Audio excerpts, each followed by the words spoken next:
الحمد لله رب العالمين، والصلاة والسلام على رسوله الكريم. أما بعد فأعوذ بالله من الشيطان الرجيم. بسم الله الرحمن الرحيم.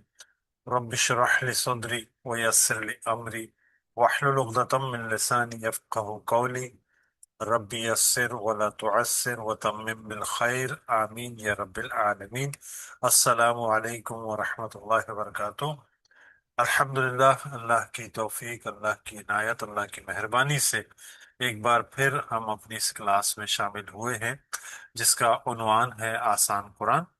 جیسا کہ عنوان سے ہی ظاہر ہے کہ ہم کوشش یہ کرتے ہیں کہ قرآن کو آسان طریقے سے سمجھیں اور اس کو سمجھ کر اس پر عمل کریں۔ اس آسانی میں ہم قرآن کریم کی آیات کا لفظ بلفظ ترجمہ کرتے ہیں، اور ظاہر ہے کچھ تشریح بھی ہوتی ہے الفاظ کی، اور ظاہر ہے کچھ آیات کی بھی تشریح ہم کرتے ہیں تاکہ بات کو ہم سمجھ سکیں۔ مزید یہ کہ ہم قرآن کریم کے اس ربط کو سمجھنے کی کوشش کر رہے ہیں جس سے یہ پیغام ہمارے لیے سمجھنا آسان ہو جائے۔ اس ضمن میں ابتدا میں کچھ باتیں رکھی گئی تھی کہ ہمیں یہ معلوم ہو کہ قرآن کریم کا اس وقت ان آیات میں مخاطب کون ہے، تاکہ بات واضح ہو جن سے مخاطب ہے تو ان کو کیا احکامات دیے گئے، اور اسی سے اصول اخذ کر کے آج کے دور میں ہم جو کچھ بھی کریں انہی آیات کی روشنی میں، انہی احکامات کی روشنی میں اللہ کے اس کلام پر عمل کریں۔ اور مزید یہ بھی ہے کہ سورہ البقرہ کے لیے خاص طور پہ میں یہ کہتا ہوں کہ ہم اس کو جب بھی پڑھتے ہیں تو ایک بے ربطگی سی محسوس کرتے ہیں۔ اس کی بنیادی وجہ یہ ہے کہ اس ربط کو ہم سمجھتے ہی نہیں ہیں جو قرآن کریم بیان کر رہا ہے، کیونکہ نزول کے وقت کوئی ترتیب نہیں تھی۔ جس موقع پہ جہاں ضرورت ہوتی تھی آیات کا نزول ہوتا تھا، کہیں تو چند آیتیں ہوتی تھی، کہیں پوری سورہ ہوتی تھی، کہیں بہت ساری آیتیں اکٹھی ہوتی تھی۔ تو جو موقع کی مناسبت سے آیات تھی، گو کہ حضور صلی اللہ علیہ وسلم کے لیے جو ان کی رودات تھی، جو واقعات تھے، جو معاملات تھے، جو سوالات ان پہ آتے تھے، ان کا جواب بھی ہوتا تھا، اور ان کے بارے میں اللہ تعالیٰ کی طرف سے احکامات بھی ہوتے تھے۔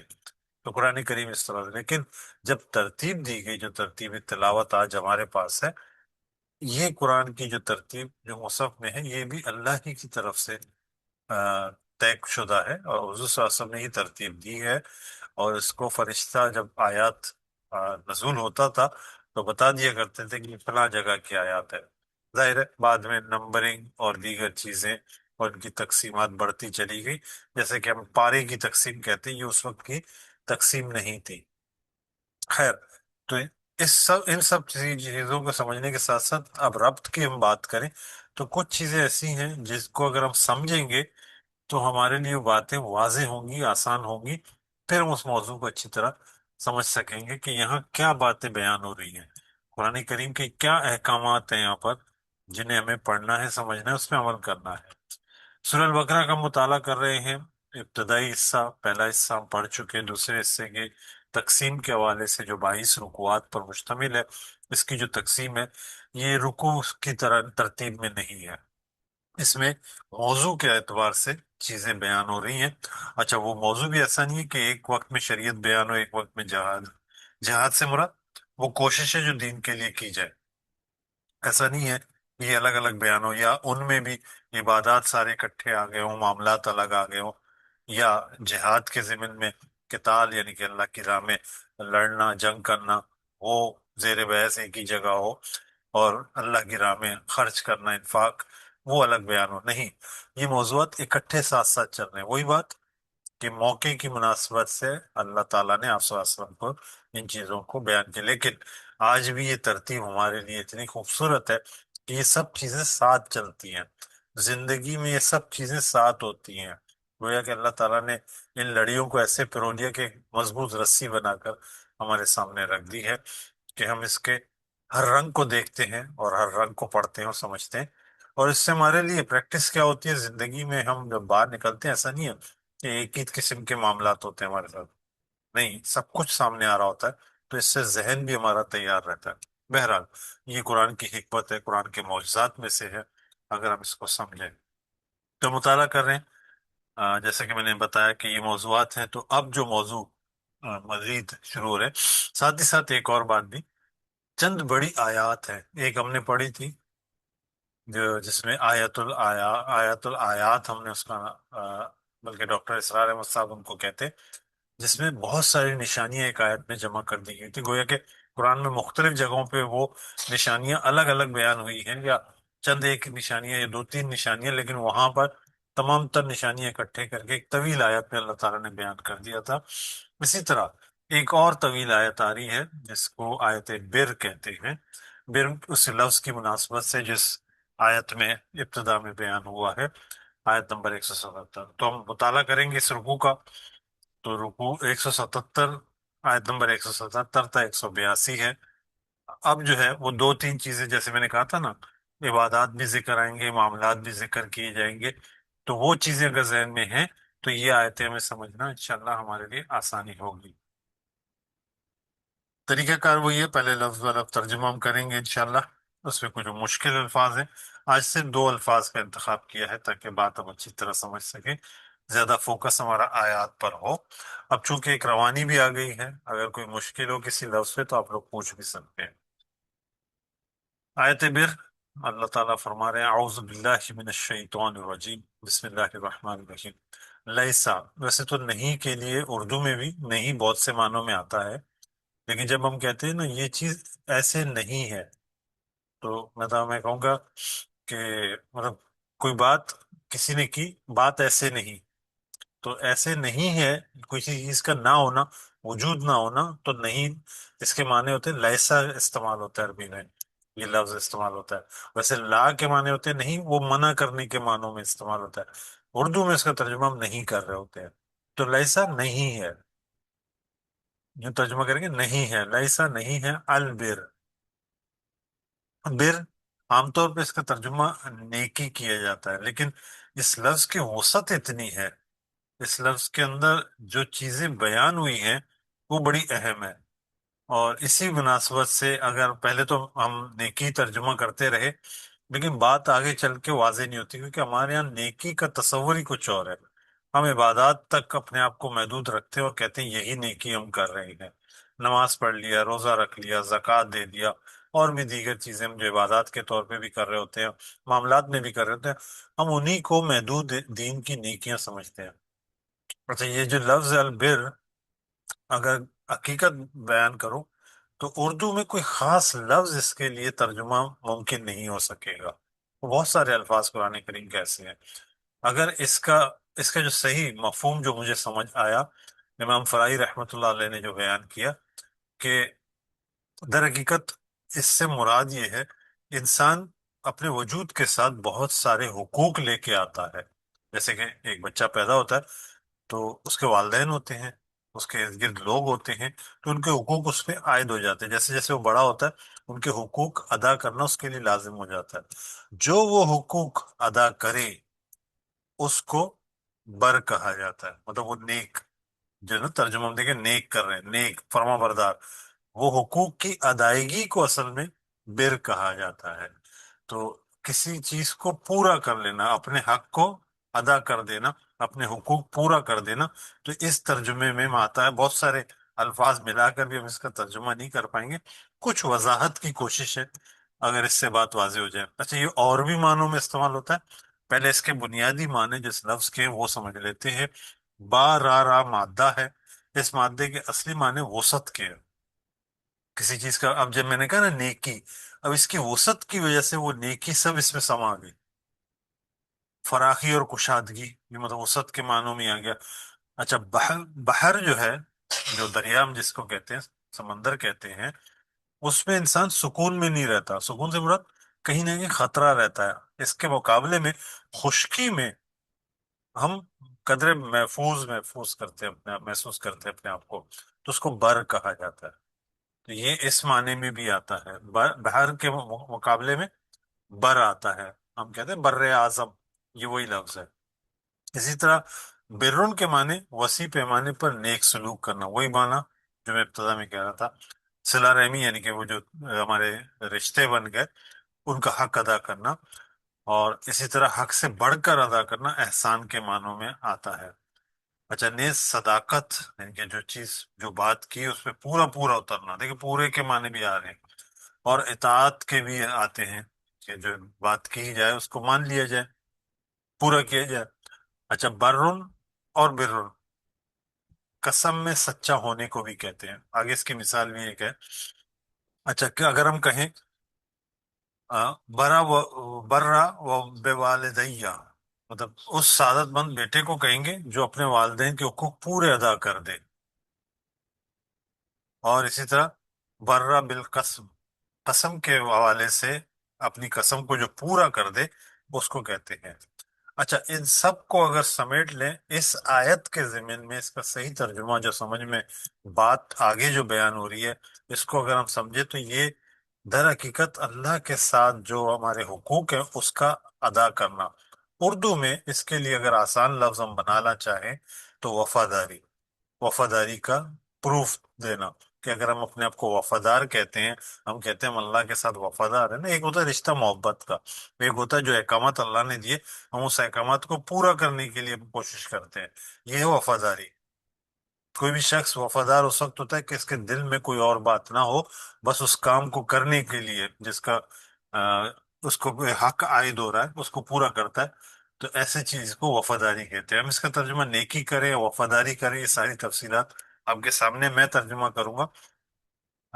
لیس البر، وفاداری یہ نہیں ہے، ان کے تولو۔ اب یہاں ایک اور بات سمجھانا چاہوں گا، جو تحویل قبلہ کی جو ہم نے آیات پڑھی تھی نا، تو اس میں اللہ تعالیٰ نے ایک بات رکھی تھی کہ مشرق اور مغرب اللہ کے لیے ہے۔ اس سے مراد کیا ہے؟ یہ جڑ کاٹتی ہے ہماری تمام بدعتوں کی، ہمارے جو عبادات کی جو روح ہے اس کا بیان ہے۔ ایک عبادت کا ظاہری شکل ہوتی ہے نا، ہماری عبادات صرف ظاہری رہ گئی ہیں، نماز بھی ہم ظاہری پڑھتے ہیں، ایون کہ ہم صدقات بھی دے رہے ہوتے ہیں ظاہری طور پہ دے رہے ہوتے ہیں، اس کی روح ختم ہو جاتی ہے۔ تو یہاں اس چیز کی جڑ کاٹ دی گئی، یہ بتا دیا گیا کہ مشرق و مغرب اللہ کے، مطلب یہ ہے کہ یہ ظاہری جو تم چیزیں کر رہے ہو اس کی کوئی حیثیت نہیں ہے، اصل چیز یہ کہ اللہ کا حکم کیا تھا، کس طرف قبلہ کرنا ہے، وہاں تو یہ بیان ہوا تھا نا، وہی چیز یہاں پر پھر دہرائی جا رہی ہے۔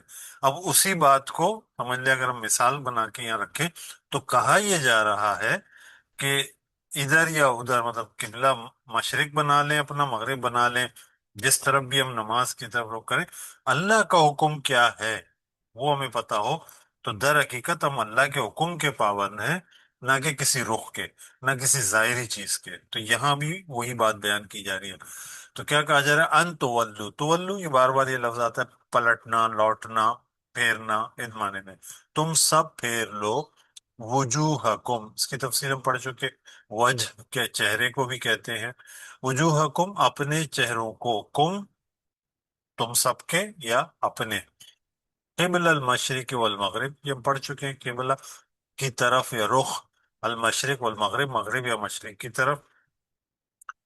اب کہا کیا جا رہا ہے؟ نیکی یہ نہیں ہے کہ تم اپنے چہرے کو مشرق یا مغرب کی طرف کرو، ظاہری چیز کی طرف جاؤ، ولیکن، اور لیکن، اردو میں بھی کہتے ہیں لیکن، البر، وفاداری یہ ہے۔ اب یہ نہیں کہا وفادار کون ہے، البار نہیں کہا، ابرار کہتے ہیں نا لفظ، یہ اس کی جمع ہے، لیکن البر یعنی کہ یہاں پر وہ مصدر آ گیا، کام کا نام آ گیا، البر وفاداری یہ ہے۔ اب یہ بتایا جا رہا ہے، اوپر بنا کیا نہیں ہے، یہاں بتا دیا ہے، من آمنا باللہ، من جو شخص، آمنا ایمان لایا، باللہ اللہ پر، پہلی چیز کیا وفاداری کی، کہ ہم کہتے ہیں نا وفادار ہیں، تو ہمارا پختہ یقین ہو کہ ہم نے مان لیا، اس ہمارے دل میں کوئی اضطراب باقی نہیں رہا کہ اللہ ہی ہمارا رب، مالک، خالق ہے، وہی وحدہ لا شریک ہے، ایمان، اسی کو ہم ایمان کہتے ہیں، والیوم الآخر۔ اچھا، اللہ کے یہ ساتھ ایمان، آخرت کے ایمان ہمیشہ آپ کو ساتھ ساتھ ملے گا جب مختصر بیان ہو رہا ہوتا ہے۔ اس کا ایک مطلب تو یہ کہ سارے ایمانیات آ گئے، دوسرا مطلب یہ کہ اللہ کے حضور ایک دن پیش ہونا یہ بھی ایمان کا حصہ ہے۔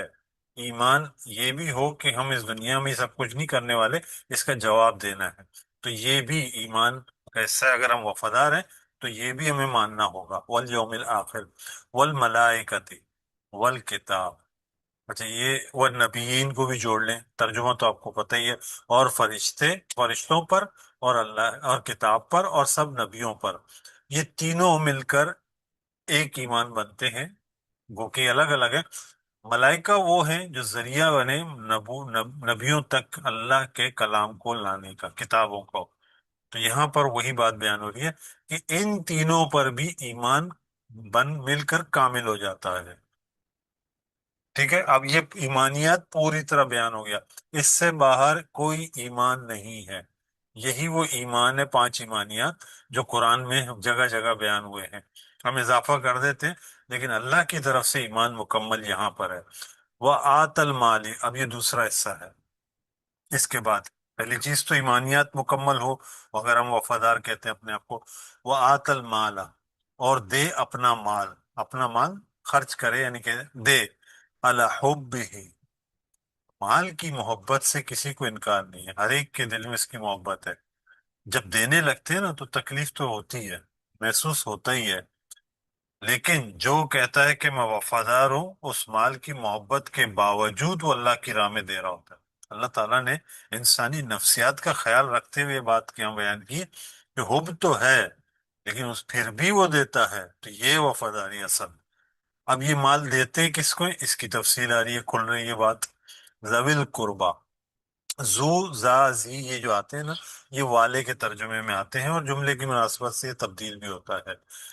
تو ذوی القربا، والوں کو، قربا قرابت دار، اچھا عام طور پہ اس کا ترجمہ رشتہ دار ہوتے ہیں، لیکن قرابت دار میں وہ سب جو آپ کے قریبی ہیں۔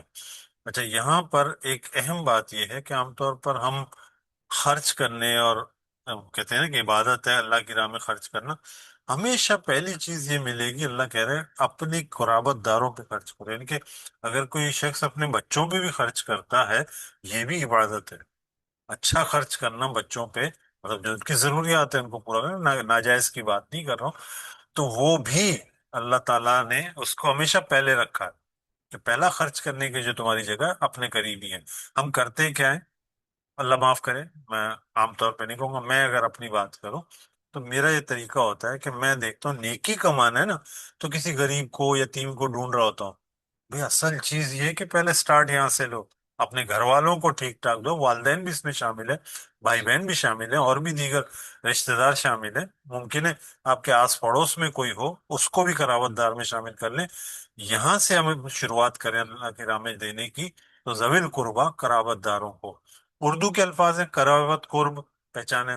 یتیم ہم جانتے ہیں، والیتامہ، اور یتیموں کو، والمساکین، اس لفظ کی بھی ہم ڈیفینیشن کر چکے، مختصر کر دیتا ہوں کہ اللہ کی مطلب جو شخص اپنی زندگی میں چل رہا تھا اور اچانک کسی وجہ سے اس کے زندگی کے معاملات رک گئے، یعنی کہ مال کی وجہ سے رک گئے، ساکن ہو گئے، ساکن اسی لفظ سے، تو اس کو مسکین کہتے ہیں عربی میں۔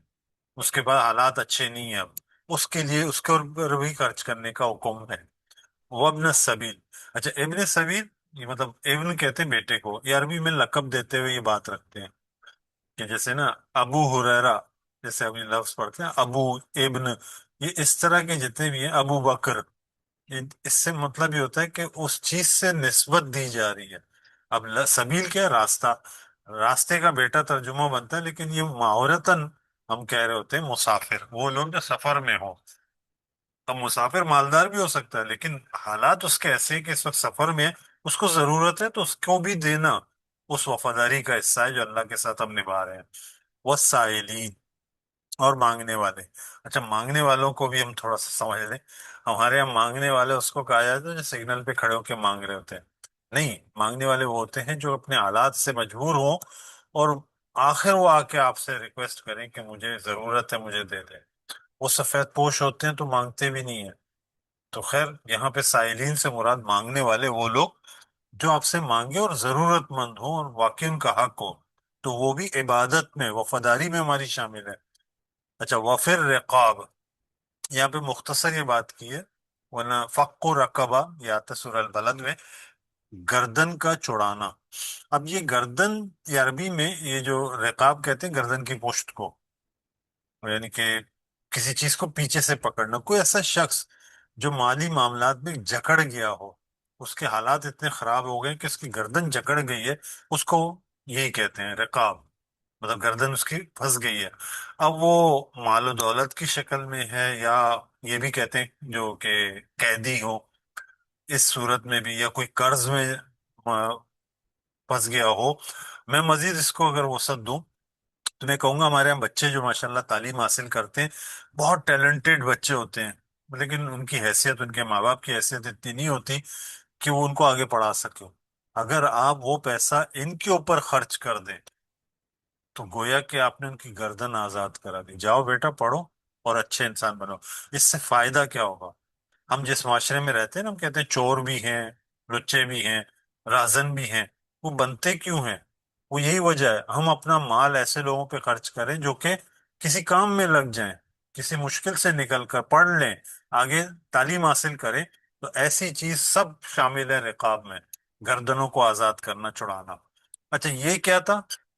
وفاداری کی ابتدا، ایمان تو پہلے، اس کے بعد کیا؟ مال کا خرچ کرنا، کن لوگوں پہ خرچ کرنا؟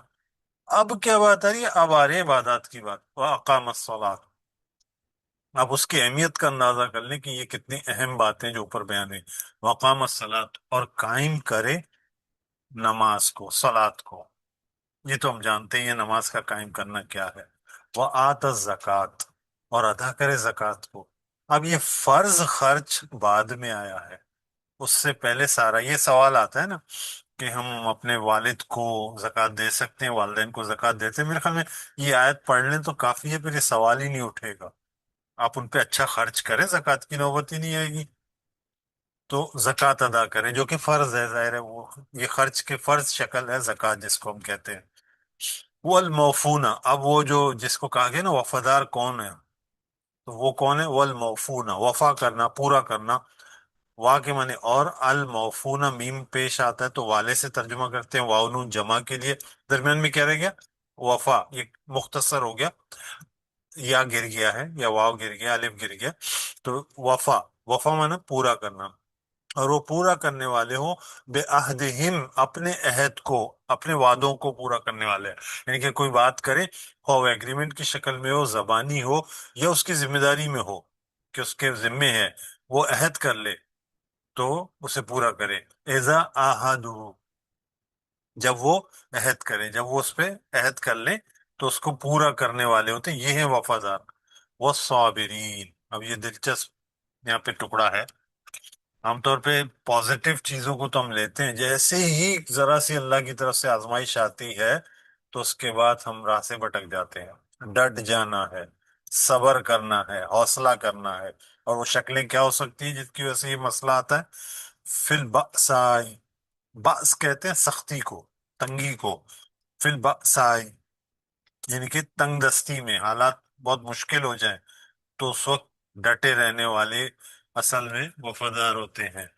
والضراء، ضرر کہتے ہیں ضرر ہونا، کسی چیز کی تکلیف ہونا، عام طور پہ الضرار بیماری کو بھی کہتے ہیں، بیماری کی حالت میں ہو۔ وحین البعث، حین یہ بھی ایک سمجھ لیں ظرف ہے، ظرف سے مراد یہ ہوتا ہے کسی مکان یا کسی وقت کے تعین کے بارے میں ہو۔ ہین یہاں پہ وقت کے حوالے سے اس وقت جب، یوں ترجمہ ہے، اور اس وقت الباس۔ اچھا، الباس اس طرح آ جائے تو اس کے معنی جنگ کے ہو جاتے ہیں، سخت ترین معاملہ جنگ ہوتا ہے، تو الباس جنگ کے دوران یا جنگ کے وقت جو ہے وہ کیا کریں؟ صبر کرنے والا ہو۔ اچھا، اب ان سب چیزوں کو جمع کر کے اللہ تعالیٰ بتا رہے ہیں وفاداری نبھانے والا کون ہے؟ اولئک الذین صدقوا، ہم لوگ قرآن میں تلاش کرتے ہیں نا سچے لوگ کون ہیں، سچے لوگ یہ ہیں، اللہ کہہ رہا ہے اولئک، یہی ہیں، الذین وہ جو، صدقوا سب سچے ہیں، واولئک اور یہی ہیں، ہم المتقون، یہ متقین ہم تلاش کرتے ہیں نا، کون متقی ہے، میں متقی ہوں یا نہیں ہوں؟ اگر تو یہ کوالٹیز ہیں، وفاداری کو ہم پورا کر رہے ہیں تو ہم ہیں۔ اب اس کو ریورس کر لیں، اللہ تعالیٰ نے سوال ڈال دیا کہ متقین کون ہے اور سچے کون ہیں، تو پیچھے چلتے چلے جائیں، ان کی صفات آ گئی۔ اگر ہم میں یہ ہیں، اگر نہیں ہیں تو لانے کی کوشش کریں۔ تو یہ آیت بہرحال بہت وسعت رکھتی ہے، بہت ساری تفصیلات آپ کو ملیں گی اس آیت کی، جو مختصر ہم بیان کر سکے، یہاں ہم نے اس بات کو رکھ دیا کہ اللہ تعالیٰ نے اس کا بیان کیا، اب ہمارے اوپر ہے ہم اس پہ کس طرح عمل کرتے ہیں اور اپنی زندگی میں ان چیزوں کو کیسے لاتے ہیں۔ اب اگلی بات آ رہی ہے، یا ایھا الذین، اب یہ جو میں نے کہا تھا نا کہ اللہ تعالیٰ کی طرف سے اب کچھ جو چیزیں ہیں فرائض کے طور پر یا عبادات یا معاملات کی شکل میں کچھ چیزیں لازم کر دی گئی ہیں، اب وہ بتایا جا رہا ہے۔ اب یہ کس کو بتایا جا رہا ہے؟ صحابہ کرام جو ابھی تازہ تازہ جن کو ایک منصب دیا گیا ہے، ان کو بتایا جا رہا ہے۔ یہود و نصارہ بھی بہت ساری چیزیں کرتے تھے، ظاہری عبادات کرتے تھے، بہت ساری چیزیں ان کے جاری تھی، مشرکین میں بھی جاری تھی۔ اب ان کی کریکشن اور اس کو نافذ کرنے کا معاملہ آ گیا۔ اب فرض کی حیثیت اختیار کر کے جو بھی چیز آ جائے، اس کی نشانی ہے کتبہ، کتبہ کا لفظ آتا ہے بہت سارے مقامات پہ آئے گا، اب تسلسل کے ساتھ آگے ملے گا۔ تو یہ وہ فرائض چیزوں کا لازم ہونا، انشاءاللہ اس پہ چلتے ہیں۔ یا ایھا الذین، یہ ہم پڑھ چکے ہیں، یا اے کے معنوں میں آتا ہے الذین، وہ لوگ جو آمنو، سب ایمان لائے، جو کہتے ہیں نا کہ ہم ایمان لائے ہیں، ان کے لیے حکم ہے کتبہ، اصل لفظ ہے کتاب ہم نے پڑھا تھا نا، لکھی ہوئی کوئی چیز، کتبہ لکھ دی گئی یا لکھ دیا گیا، تو یہ ترجمہ ہے، مطلب یہ چیز اب بدلے گی نہیں، یعنی کہ فرض ہو گیا، لازم ہو گیا۔ کتبہ علیکم، تم پر، القصاص، یہ دوسرا لفظ ہے جس پہ میں نے کہا تھا یہ ہمارے اس سبق میں وضاحت کے لیے ہے۔ قصاص کو ہم تھوڑا سمجھ لیتے ہیں، پھر آگے چلتے ہیں۔ قصاص، قاف صاد صاد، اس کو پڑھ کے ایک اور بھی لفظ ذہن میں آ رہا ہوگا نا آپ کے، یہ دونوں معنی کیسے دے رہے ہیں؟ ایک تو قصاص تو ہم جانتے ہی ہیں، قتل کا بدلہ قتل، دوسرا ایک قصہ بھی اسی سے نکلتا ہے، قصے کہانیاں ہم سنتے ہیں۔ اب اس مادے کو اگر ہم سمجھ جائیں گے تو بات آسان ہوگی۔ اس مادے کے بنیادی معنی کسی چیز کا پیچھا کرنا اور جستجو کے ہوتے ہیں۔ یہاں سے کچھ بات واضح ہوگی۔ قصہ اثرہ، یقص قصا، اب یہ ایک جملہ ہے عربی کا، کسی کے پیچھے پیچھے اس کے نقوش یا قدموں کے نشان پر چلنا، تو پیچھے پیچھے جانے کا مفہوم واضح ہو رہا ہے۔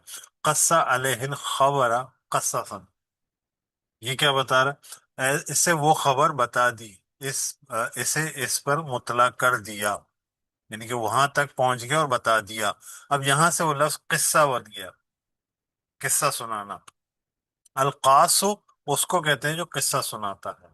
اب جو ہمارا لفظ ہے القصاص، اس کو اگر ہم سمجھے، مجرم کا اس طرح پیچھا کرنا کہ اسے اس کے جرم کی سزا مل کر رہے، اس کو کہتے ہیں قصاص۔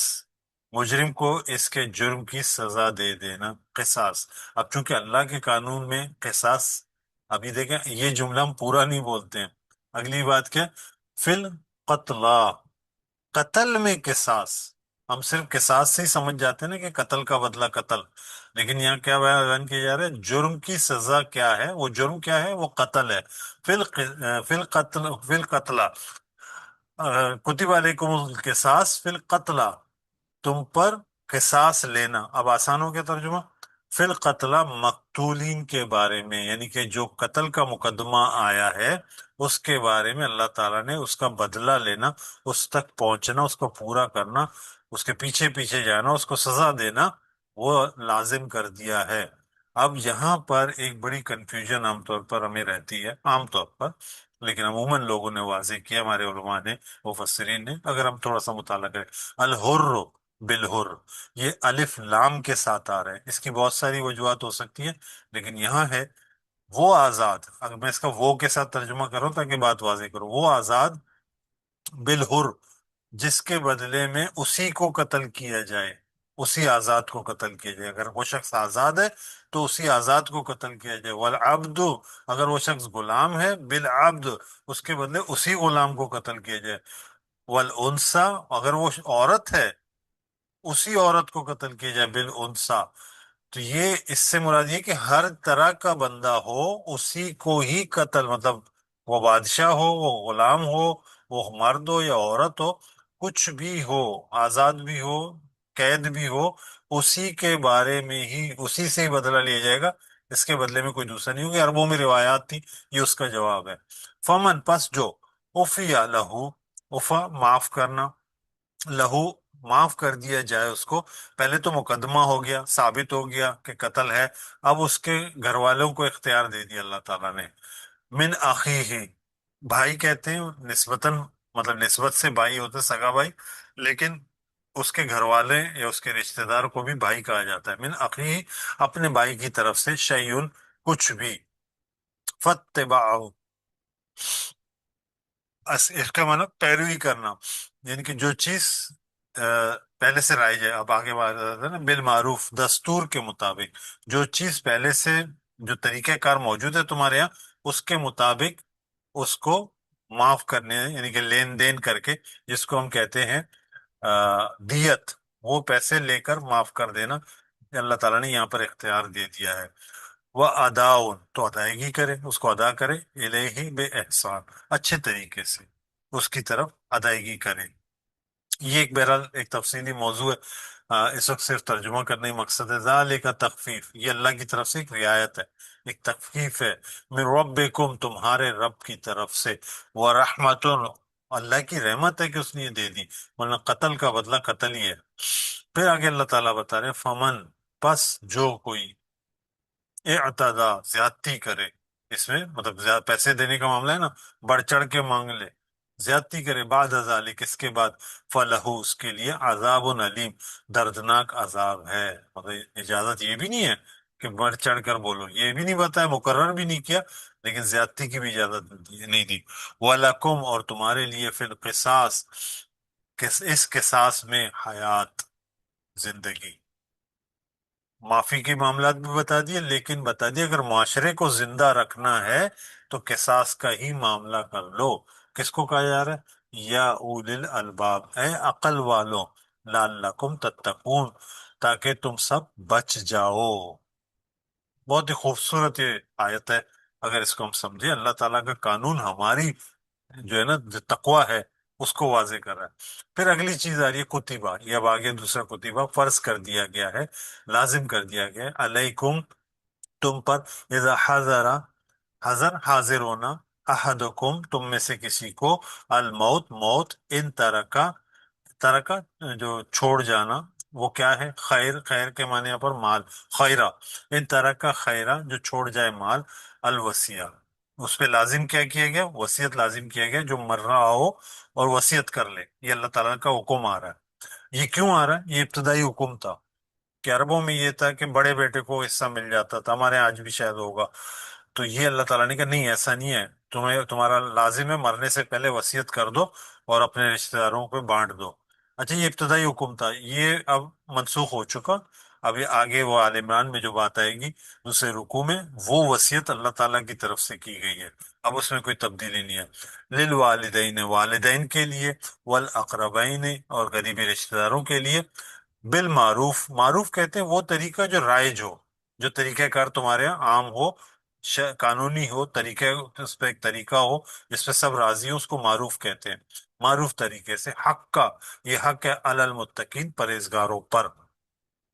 فمن، پس جو، بدل لہو، اس کو بدل دے، بعد ما سمعہ، اب ظاہر ہے اس وقت کسی کو وصیت کی ہوگی نا، اور وہ سننے کے بعد بدل دے، سمعہ، اس نے سن لیا، اس وصیت کو بدل دے، فإنما، تو بے شک، اسمہ، اسم کے معنی گناہ ہے نا، لیکن یہ حق تلفی میں آتا ہے، تو یہ بے شک یہ حق تلفی ہے، علی الذین، ان پر جو، یبدلونہ، وہ سب تبدیل کر دیتے ہیں اسے، ان اللہ، بے شک اللہ، سمیع علیم، ایسا تو نہیں ہے کہ اللہ نہیں سنتا اور نہیں دیکھتا، نہیں جانتا، تو اللہ تو سن رہا ہے اور خوب جانتا ہے، خوب جاننے والا ہے. فمن، پس جسے، خافا، خوف ہو.